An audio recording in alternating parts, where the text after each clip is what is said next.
It's one thing to draw up an idea for an incredible-looking building, but it's a much harder task to make it a reality.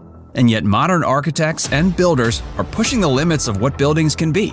For example, did you know that there's an apartment complex in Miami with a literal curved exoskeleton made from thousands of pieces of glass fiber? And that you can buy a house off the coast of Dubai that's half underwater, half above it? These are just a couple of the buildings that were nearly impossible to build. Seahorses are known for being able to glide rather effortlessly above and below the surface of the ocean. But not surprisingly, the floating Seahorse Villas in Dubai don't actually match their animal counterpart in that aspect. But they do sit in the water, partially submerged and fully floating. So that's at least fairly close to the swimming skills of real seahorses.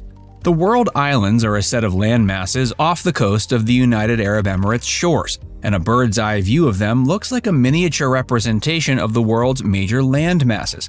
And sitting in the Heart of Europe section are the floating Seahorse Villas. Developed by Nakheel Properties, the villas each consist of 3 levels. One is at sea level, one is a deck located above sea level, and one is, you guessed it, underwater. But while they float on the ocean, they're not actually boats. They're made of marine-grade concrete and were hauled out to sea with giant cranes before being anchored to the floor of the ocean. The upper sections are constructed of light aluminum and give off a distinctly yacht-like appearance. Downstairs, you've got the main bedroom and a bathroom. The bedroom has a rounded glass window that goes from floor to ceiling, allowing residents an incredible view of the ocean around them. And in the bathroom, there's a similar window next to the tub. Up above the water, they each have living and dining areas with open plans and giant windows, allowing for incredible views of the coastline. And on the deck, there are more amenities like a minibar, kitchenette, and an incredible view of the Dubai skyline. The floors are connected by glass and bent wood staircases. The first phase of the Seahorse plan included 78 villas in 2020, and there will eventually be 131 of them. You can snag one of these 4,000 square foot homes for around $3 million. But if below and at sea level doesn't feel like your bag, perhaps you'll be intrigued by this next skinny marvel.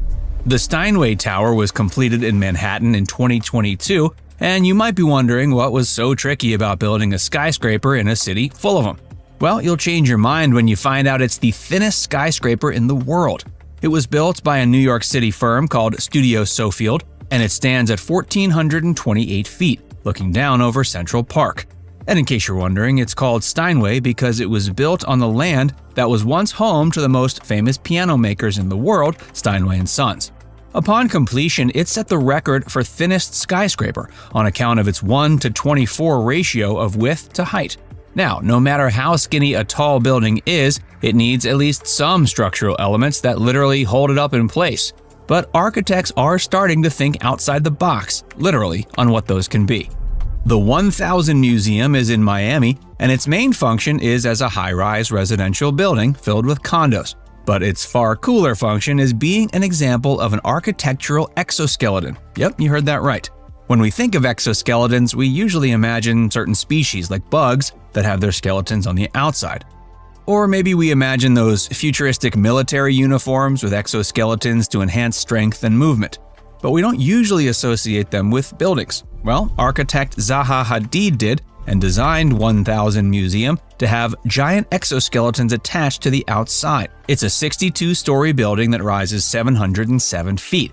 That means it's not only one of the tallest buildings in the city, but also potentially the most interesting-looking one.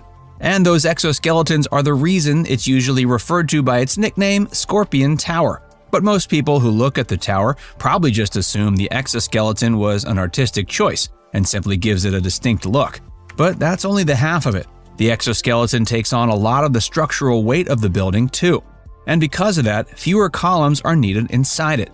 So there's more internal space available than in most other tall buildings. To make Hadid's dream of a smooth and strong exoskeleton, the builders had to drill down a record-breaking depth of 170 feet to install the auger cast piles used to connect to the exoskeleton. Then they crafted the pieces of the exoskeleton out of GFRC, aka glass fiber reinforced concrete.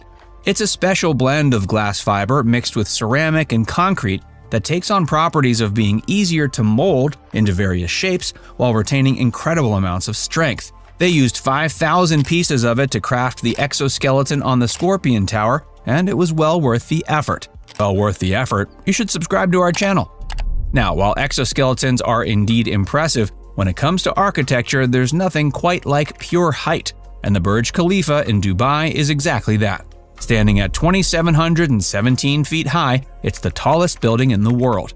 And of course, that means it certainly came with its share of challenges. For starters, it had to be able to deal with the intense 150-mile-per-hour wind at the top of the tower. Before they started building, they used CAD, computer-assisted design programs, to test out 40 different types of wind tunnel. They also used CAD to analyze the effects of pressure from the high altitude on the various parts of the building. And they also had decided not to use mass dampeners, which is usually how super tall buildings resist the wind. Instead, they reduced the width of the tower at the higher altitudes and softened the outer buttress edges. These steps, along with literally rotating the building's planned direction 120 degrees to account for the way the wind blows, all aided in keeping the Burj from being blown over. There were also building challenges like pumping concrete to the top levels while still keeping it in liquid form. This is a particularly tough task in the heat of the desert, so they not only used a specialized mix of concrete that would stay liquid at higher temps and for longer periods of time, but they also only pumped it up the building at night. Now, if I can only find someone to build the dream house I drew in 3rd grade art class, I'd be really impressed. Did I mention that it's supposed to fly and turn invisible whenever I want? Hey, I was in 3rd grade. Have any thoughts about these nearly impossible buildings? Pop them in the comments section.